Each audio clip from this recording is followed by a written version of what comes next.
Good afternoon. This is Hisham Habib Alamraza of class 6B7. Join me as I take you on a tour of the inscriptions of Ashoka. Emperor Ashoka, Ashoka the Great, the Indian emperor of the Maurya dynasty, ruled almost all of the Indian subcontinent from 268 to 232 BC. Ashoka waged a destructive war against the state of Kalinga. He converted to Buddhism after witnessing the mass death in the Kalinga war. Major Occult 13 expresses the remorse the king felt after the destruction of Kalinga. He patronized Buddhism during his reign, spreading the teachings of Buddhism throughout his empire and beyond. In the Manara Occult 1, Ashoka calls himself an Upasaka and a Sakya. Ashoka lived his faith, encouraged others to live theirs, and sent missionaries to other countries. In doing so, Ashoka transformed the minor philosophical religious sect of Buddhism into a world religion.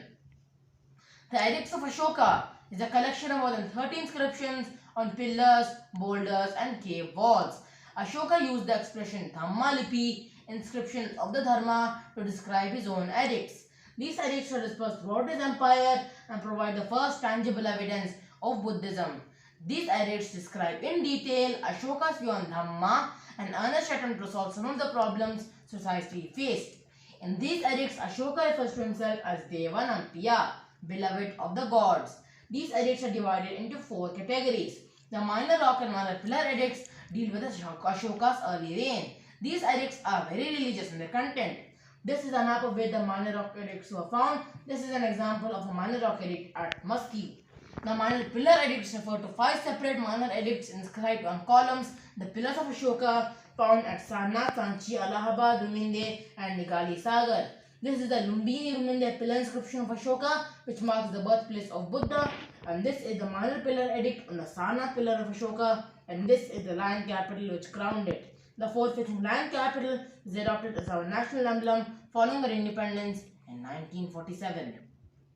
The major rock and major pillar edicts are essentially moral and political in nature. They are preoccupied with Dhamma, defined as right behavior, good conduct, and decency towards others. The major rock edicts refer to 14 separate major edicts. They were not found in the heartland of the modern territory, but on the frontiers of the territory controlled by Ashoka. This is the Dhauli major rock inscription of Ashoka. Its front was shaped like an elephant, and this is the major rock edict at Girnar. The major pillar edicts were made at the end of his reign. They refer to 7 separate major edicts inscribed on columns, the pillars of Ashoka found at Kaushami, Toprakalan, Meerut, Laurya Raraj, Laurya Nandagat and Rampurva. This is a major pillar edict which was found in Laurya Raraj, and this one is at Laurya Nandagar. The edicts found in central and eastern parts of India were written in Magadhi Prakrit using the Brahmi script, while Prakrit in the Kharoshti script, Greek and Aramaic were used in the northwest. These edicts were deciphered by British archaeologist and historian James Prinsep. This is the script written by Ashoka, and now we can actually know what it means. Within 50 years of Ashoka's death, the Mauryan Empire fell, and the edicts were forgotten along with his name. The pillars fell and were buried, and the Brahmi script of the rock edicts had been neglected, so that finally they could no longer be read. It was not until the 19th century that James Prinsep deciphered the edicts and identified Ashoka as the king, referenced as Devanampiya Piyadasi in the edicts, and brought the king's remarkable story to light. These edicts fascinate me as they provide me glimpses of the greatness of Emperor Ashoka.